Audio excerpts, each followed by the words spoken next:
Oh, okay. Well, you can write me another one, I guess. Hey, Jerry, speaking of that stadium, I think that stadium's got some problems, Jerry. Why's that? I'm not very smart. That's true. We know that. You tell me that all the time. But, Jerry, even I know you don't put a stadium east and west. That sun was shining in my players' eyes yesterday, Jerry. That's why we lost that football game. I don't think that's why we lost the football game. Look, there's no doubt I made a huge mistake on building that stadium. Not only the east-west thing, but the $1.5 billion mortgage that I pay every month. Well, I guess we could always move back to Texas Stadium. The only good deal I got was buying that video board 2 years, no interest at a Best Buy. They have those there? Yeah, it's a good old TV you got up there, Jerry. There's no moving back to Texas Stadium, Wade. That place is done and gone. Oh, that's right. You blowed it up with me in it. That was weird, Jerry. And it was also weird that, why was you underneath my car when I was leaving the game last night? You said you were doing some brake work. Oh, I was just adjusting things, making sure you could get home okay. And I noticed that you didn't take the planned route that I'd printed out on Google Maps of all them twisty, windy roads. No, I didn't, but dang, boy, I don't know what you did. My brakes didn't work very good. I needed an oak tree to stop me when I got home. Hey, by the way, Wade, I want you to know I ordered you an early Christmas present. Oh, yeah? What'd you get, Jerry? Well, don't worry about what I got you. Just make sure when the package arrives to get everyone else out of the house, and be sure you open it near your stove or out in the garage near a bunch of old gasoline racks. Hot dang, sounds like a new lawnmower to me. See you later, Jerry. Up the phone, Wade. There they go, Jerry and Wade. Well, no, it's rough around these parts. Look, I know that we are 1-4, and for that I'm sorry, Cowboy fans.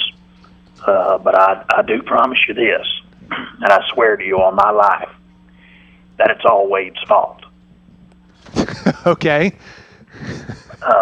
And I thought I'd go ahead and bring on my head coach, Wade Phillips. Wade, are you there?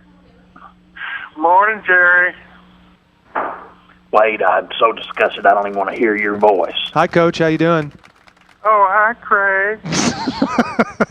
Well, you know, Jerry, it's really not that bad. In fact, you gonna give me a raise, Jerry? Why would I give you a raise, you idiot? Well, because last year we lost to the Vikings by 30. Yesterday we only lost by 3. Jerry, I think we're getting better. Oh, my God. How is it that you can just spin everything? Well, I have to admit I was a little distracted yesterday, Jerry, because over the weekend I thought I'd do some research, really do some research on how we're going to win this football game yesterday. I started doing some research on the internet. You ever been on the internet before, Jerry? Yeah. Of course I have. Well, I got on the Valley Range internet, and I thought I'd look up something about Brett Favre. It's Favre? Favre. Yeah, Favre. And so I goggled it. No, it's giggled. No, it's not goggled it. That's not a search engine. It's giggled it. Oh, okay. Well, I giggled it, and Jerry. Guys, it's Google. Oh, is it? Okay. Yeah. I googled it, and I found pictures of Brett Favre, Jerry, showing his private parts, and they said in the story that he sent it over the phone. Jerry, how does that work where you can send a picture of your cattle over that talking piece? No, it's a cell phone. It's a cell phone picture he sent of his tinkle maker. What's a cell phone? Yes. Anyway, Jerry. Cell phone. It's modern technology, Coach. Well, I'm not too up on modern technology, but I did go over that Mall of America yesterday, Jerry, before the game, and I'm sorry about being late because I got hung up in that Mall of America. Man, that is a big mall, Jerry, and when I got my cotton candy, I couldn't figure out where I was, Jerry. But luckily, I left a trail of pretzels to lead me back to the Metrodome. Well, I guess that's pretty smart of you to leave that trail of pretzel crumbs. Well, I didn't do it on purpose. But anyway, Jerry, when I was at that Mall of America, they had a plaque that said, "This is where Drew Pearson of the Cowboys caught a touchdown pass in 1975 to beat the Vikings." Jerry, how'd they play a football game in a mall? Well, they didn't play it in a mall. That was just the side of the old stadium. Yeah, they tore down that stadium, Coach, and they built the mall. Oh. Well, I just figured they'd played in the mall or something. Hey, Jerry, can we get some exterminators out here at Valley Ranch? Why's that? I looked up under my desk on Friday, and I had a nest of rattlesnakes under there, Jerry. Just don't worry about that. And then I tried to put on my coaching hat yesterday at the game, and 5 scorpions fell out. Yeah, just ignore those things. Just live with them. Hey, listen, Plus, I think you can tell by our play yesterday we got some rats in this locker room, Jerry. Well, that sounds funny. Hey, listen, you're enjoying I want to ask you, enjoying the work that the NFL's doing for raising awareness for breast cancer. Yeah, Jerry, I am enjoying that. I got to wear a pink ribbon, and yesterday I wore me a pink sweatband. What are you going to give me that's pink this week, Jerry? A pink slip. Jerry, I can't fit into a slip. I tried my wife's slip and tore it all to pieces. No, I'm talking about a different kind of slip. A pink. This is the kind where you have to talk to the lady in Human Resources. Well, you made me go see Human Resources when I wore that pink slip to work last week. Don't you remember that, Jerry? Listen, Wade, I sincerely and honestly want you to enjoy your final 11 games as a head coach in the NFL. That's right, Jerry. We got 11 games left. I really mean that. I want you to enjoy it from your hospital bed. Oh, jeez. What's that, Jerry? Wade, listen to me. Listen to me close. It's time. I agree, Jerry. I think this is the Rangers' year. It's time. They're going to win the World Series. No, listen. Just doesn't get it. I mean, it's time for a ball-peen hammer to travel through your cranium at a decisive rate of speed. Well, Jerry, that doesn't sound like fun. Meet me in my office in 5 minutes. Wait. Wow. I'll tell you. All right, then, Jerry. See you later. Bye, Craig. Okay, see you, Coach. Maybe. I'm very embarrassed, and ultimately, and then frankly, the responsibility, as it were, with fans lies in a very real way with me. That's the way we're structured, and I am. And I hear you, and we are certainly going to address this and make a change. Ooh. Wow, really? You're going to make a change? We are. And speaking of making a change, let's go ahead and bring on Wade. Okay. Hi, Wade, you there? Hi, Jerry. Hey, Coach. How are you? Hi, Craig. Jerry, I'm so sorry about yesterday, Jerry. Our football team was... Jerry, they was bad all the way around. Everything was bad yesterday, Jerry. Our offense or defense, everything was bad. Except for them chicken nachos. Now, they was good, Jerry. Did you have some of them? I brought my own sour cream, Jerry, and I just inhaled those nachos. No, listen, Wade. Also bought them for a reasonable price of $14. Wade, football. We're here to talk about football. Well, I got to be honest with you, Jerry. I wasn't real focused on yesterday's game. I was thinking about my Halloween costume. Oh, God. You know what I dressed up as, Jerry? A 1-6 coach. No. You couldn't tell yesterday I was dressed up as a 1-5 coach, Jerry. We hadn't lost the game yet. Come on, Jerry. Hey, Jerry, I just want to thank you. It sure was nice of you to send me those caramel candy apples for Halloween. Uh-huh. But, well, I don't want to sound like I'm complaining, Jerry, but they was full of razor blades and glass. Oh. I almost couldn't eat them, Jerry. But I did. You choked them down anyway. Oh, yeah, that's good, Jerry. I appreciate that. Well, don't worry about that. I'm glad you were able to swallow them. Well, you know, Jerry, it's not all bad. Did you notice how we cut down on our touchdown over-celebration penalties? Yeah, that's because we barely scored any touchdowns, Wade. Well, come on, Jerry. I'm trying to look at the positives here. I'm trying to motivate people.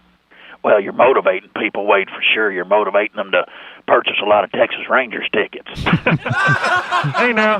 What's with that crowd? I don't know. I love them Rangers now. In fact, I was trying to wear my Mitch Moreland jersey on the sidelines yesterday, and the NFL wouldn't allow it. Jerry, that is the no fun league if they wouldn't let me wear my Rangers jersey yesterday. We're not going to have a Cowboys head coach wearing a Mitch Moreland jersey on the sidelines. Listen, Wade. Yeah. Did you notice all those empty seats at our stadium yesterday? You know, I did notice that, Jerry. You think that was because of Halloween? No. I think it's because you're making the Jaguars look like the '85 Chicago Bears. That's what I think it was about. Hey, Jerry, now them Jaguars is tough. They's a good team. Now, don't you wish we had a team like that, Jerry? Wade, listen to me. Huh? We have tons of talent. We had high hopes, and you've destroyed it all. Why shouldn't I fire you? Well, season ain't over yet, Jerry. We're not mathematically eliminated yet. God. Oh, God. Wade, it's embarrassing. I built a $5 billion stadium. Uh-huh. Five? Back-end cost in the financing. Yeah. Did you hear the crowd at our $1 billion stadium chanting, "Let's go Rangers"? Yeah, I think they was confused, Jerry. There weren't no baseball being played there yesterday. Well, sadly, there wasn't any football being played there either. At least not by us. No, that's true, but I love the Rangers. I was getting in on that chant too. Let's go Rangers. Guys, Mayberry RFD. Tell me something, Mr. Fix-It. Yeah. How come your defense is so terrible now? Well, I did make a mistake yesterday, Jerry. Looking back, having Keith Brooking cover all them wide receivers, that may not have been the best idea. But I thought I could do it, Jerry. He makes those fiery pregame speeches, and he had me believing it would work, Jerry. Well, that's fine. Why don't you take Keith Brooking to whatever team you end up on next? All right, Jerry. Hey, by the way, did you see that good day we had punting the football yesterday, Jerry? Wade, listen. Listen very closely, okay? All right.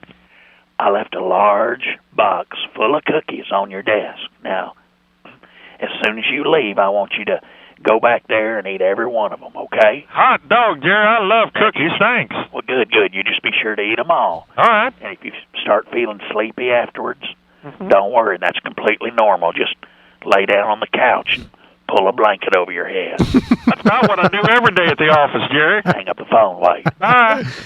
There they go. Gosh, could that be our last visit with Wade?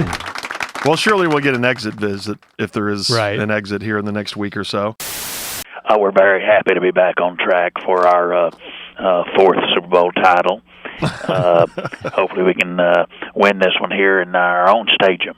Well, that's true. I guess you're not out of the playoff race yet. Not out yet, and I was very happy to see their stadium failing so badly up there. They can't even keep the lights on, and theirs cost more than ours did, so more money for less quality.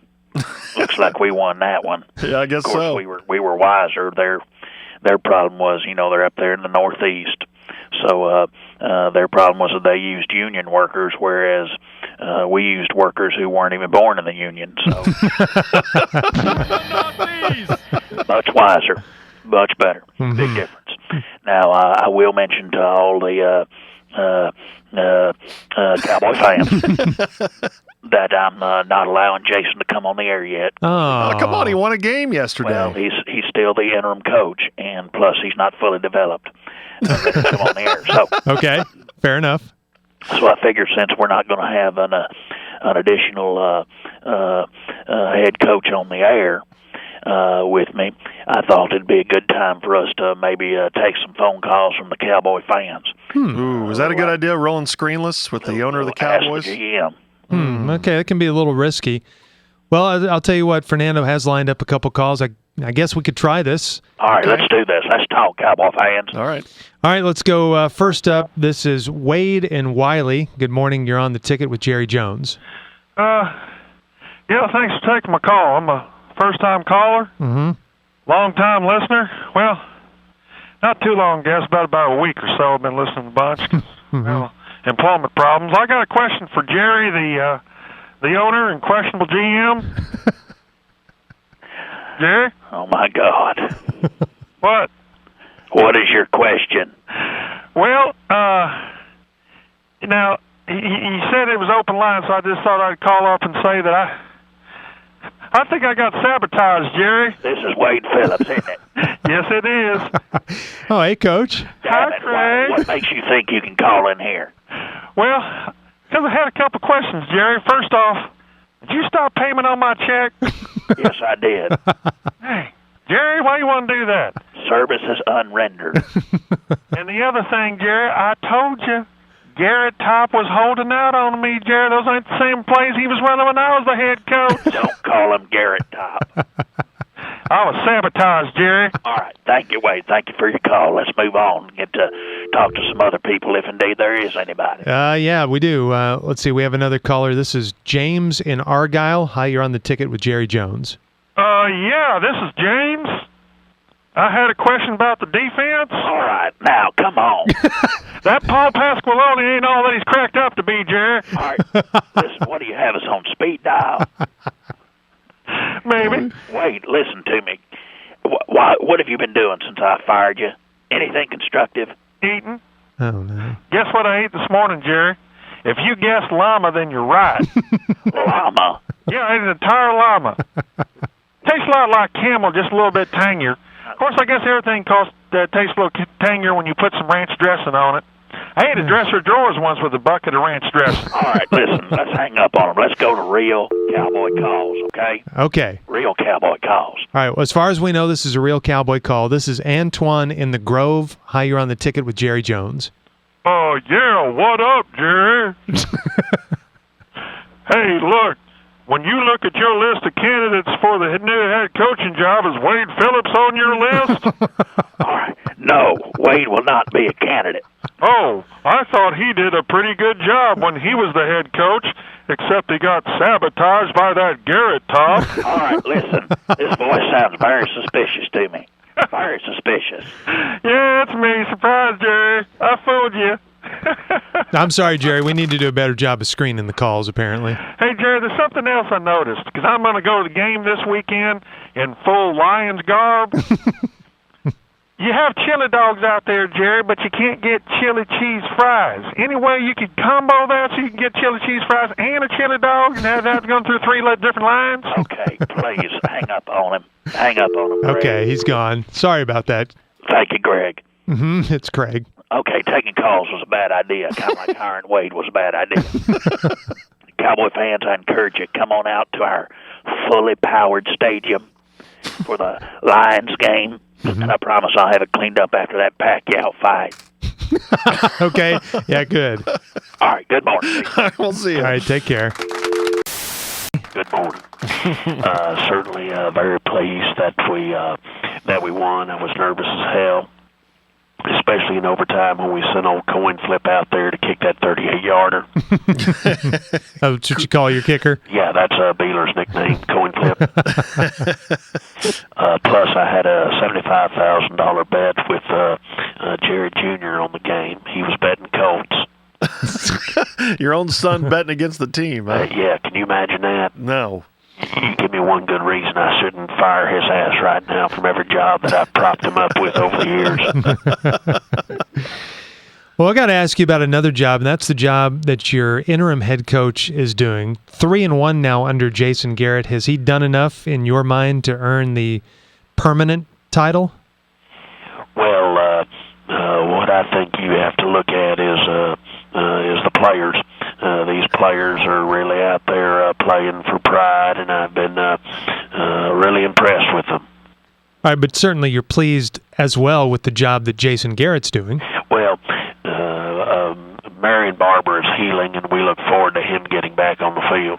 All right, you seem to always avoid talking glowingly about Jason Garrett. Do you have some master plan where you're just not going to talk about him?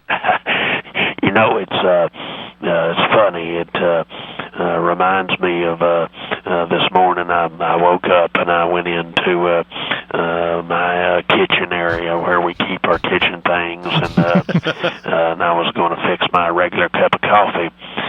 But it turned out we didn't have any full calf, and all we had was half calf, and so I had to drink twice as much of that. Okay, so he's he's not going to talk about him. Not a word about Jason Garrett. All right, what about Tashard Choice? Now, that was pretty interesting yesterday. Goes for 100 yards in the game.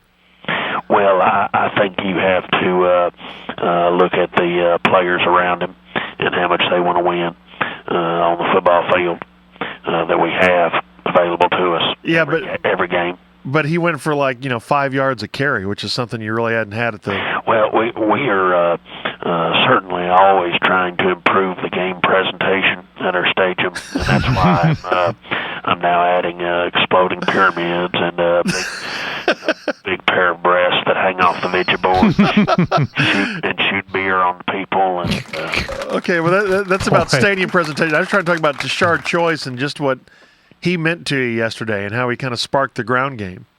Almost as what? What? He's not going to talk about that. Your question makes me wonder. Do you like that song that goes, well, bless my soul, what's wrong with me? Bitching like a man on a fuzz-head tree. My friends say I'm acting wild. You know that song? Yeah. Elvis did real well with it, I guess. But oh, is that Elvis? I think so. Yeah, wasn't it? Well, we'll certainly look into that. Jerry, a lot of people are wondering if you're even going to remain as the GM of this team as time moves forward. Well, there are a few things. There are a few things in life that are, I would say, certain. And one is that the Pope is Catholic. Two is that Barack Obama is a socialist. And three is that I will be the GM of this team long after my death. After your death? Yes. That's weird. How do you have that set up? I just have all the moves planned out. And they have to carry them out even after you're gone. Huh? That's right. So Cowboy fans don't even get a break when you die? No, I will still be the GM of this team. Kind of emeritus kind of deal. And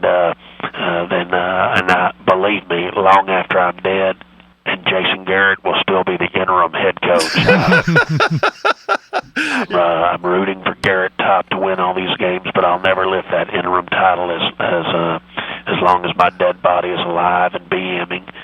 Gosh. And then even after, because as long as he's interim, I save on benefits.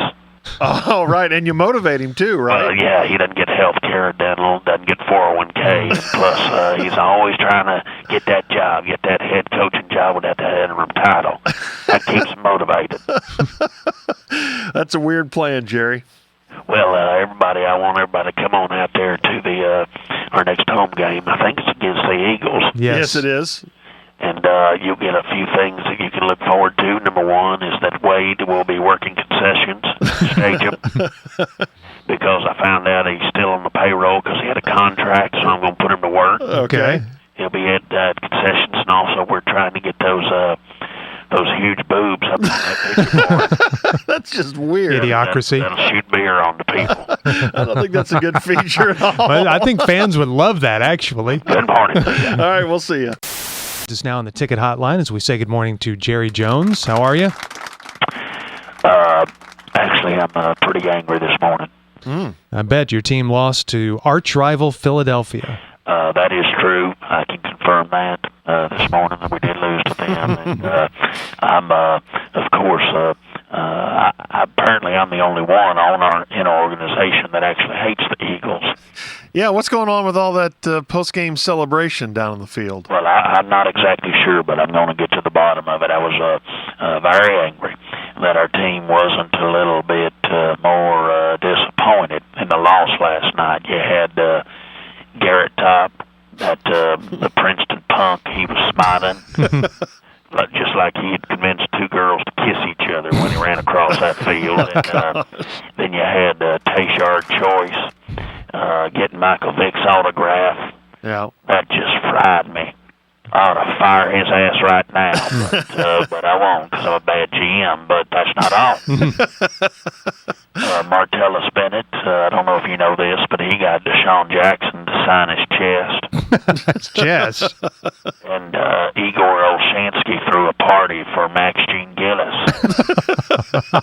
right there on the 40-yard line. Oh, that's taking it way too far. Then Jesse Holly was over on our sidelines trying to get Tony Romo's autograph. I don't know what was that about. I guess he's just glad to be in the league, huh? And afterwards, in the locker room, I caught Jason Garrett rubbing down a giggling and shirtless Andy Reid with EVO. Oh, no, that's terrible.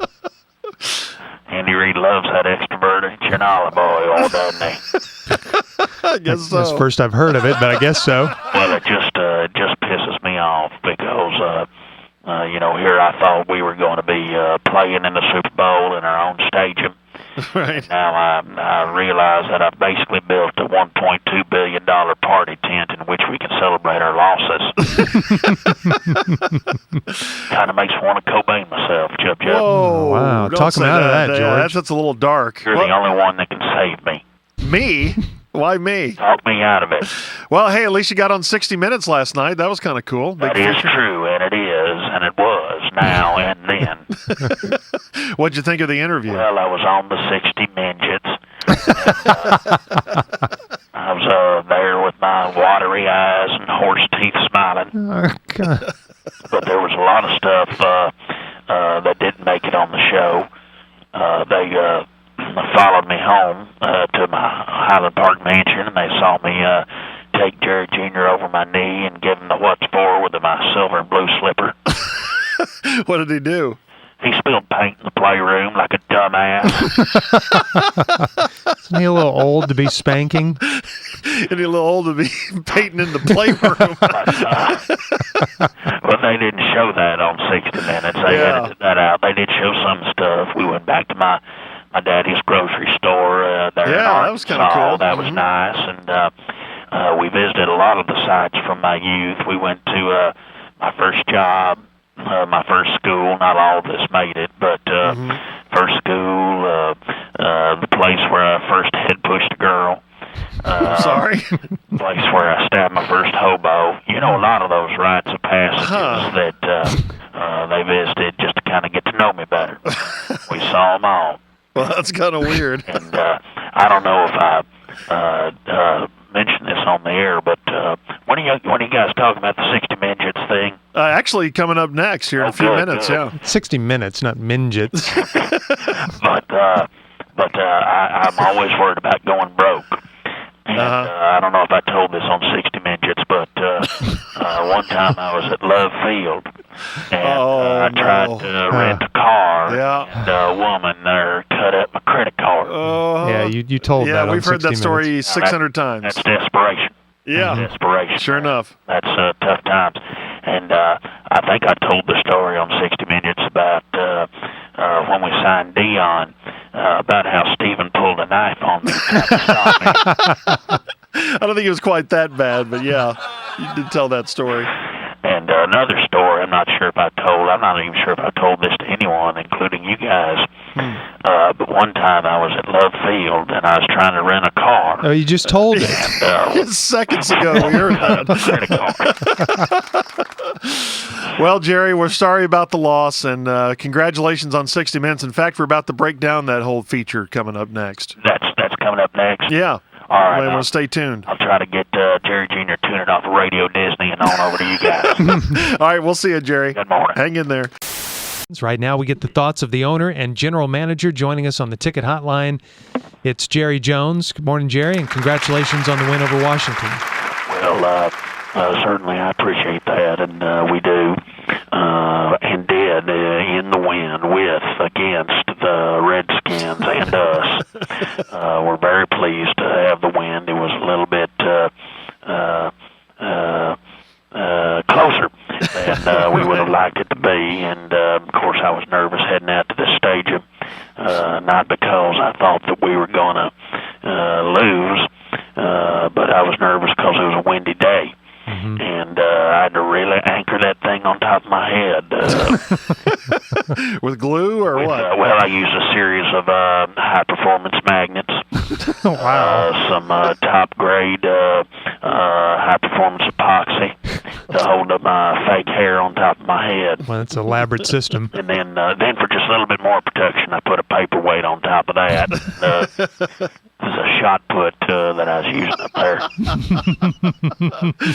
But it didn't fly off, and that's good because I just spent a lot on this one. This hair that I'm wearing now is raccoon-based.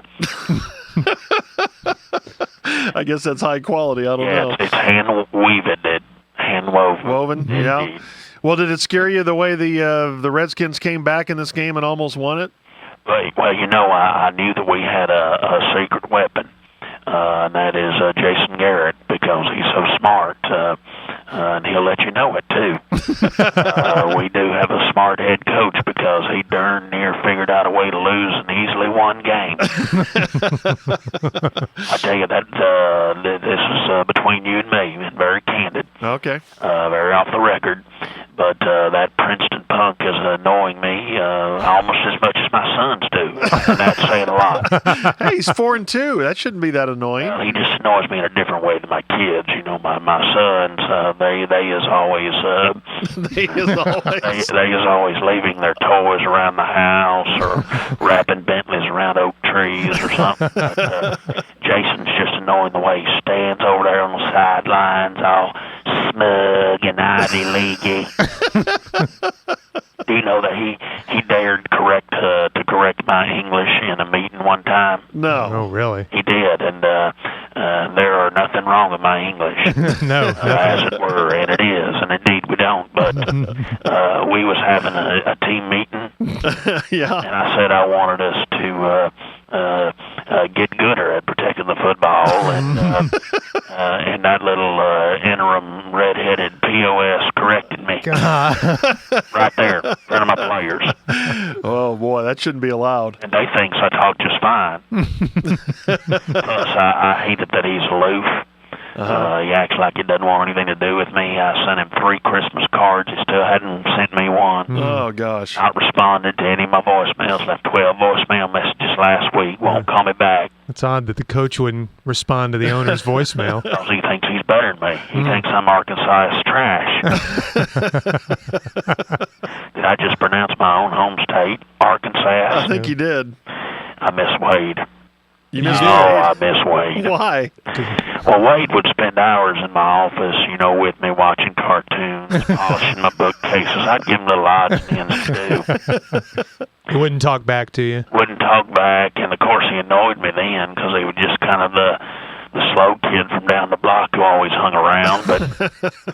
But now I miss him because I think the main reason is he just made me feel smarter. And I tell you, as an owner, I like to surround myself with dim-wittedness. Makes me look. But why do you think I have my son sit with me during the game?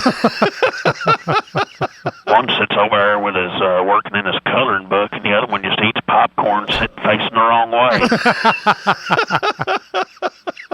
I'm like Steven, game's this way, but you don't pay attention. Actually, the reason my sons sit with me during the game is because I have to watch them on Sundays. I told Jean Sunday is a bad day for me to watch the kids, but that's her mimosas and book club day. So. Oh, okay. Well, there's give and take in any relationship. Them hens get together and they drink and bitch about us and never get around to books. I don't see why you still have to watch your adult sons. I don't see why that's really necessary. Well, I tell you, I have about half of mine. If Jason Garrett doesn't start paying me a little bit more attention and start acting like I'm the owner, and that I'm the boss and head honcho around here, I'm going to go get Wade back. Wow. Oh, my gosh. Boy, that that'd would be a story. Huge, yeah. I know exactly where he's working at a daycare up in Farmers Branch, cleaning up and doing things like that. He is not. Hand sanitizing stuff, toys, things like that. So I'm going to go get him back. Well, that'd be a heck of a story, Jerry. Merry Christmas. Hey, Merry Christmas. Merry to you, Christmas. too. It'll be our last visit before Christmas. Hey, baby. You know what it's like to not only be with a man, but a billionaire man. A billionaire man. Hey, baby, come on over here. Let me tell you the Arkansas owls and chicken story. Hey, you're the man, and frankly, you are. You know that. I do know that. Have you ever gotten the chance to speak to Jerry before?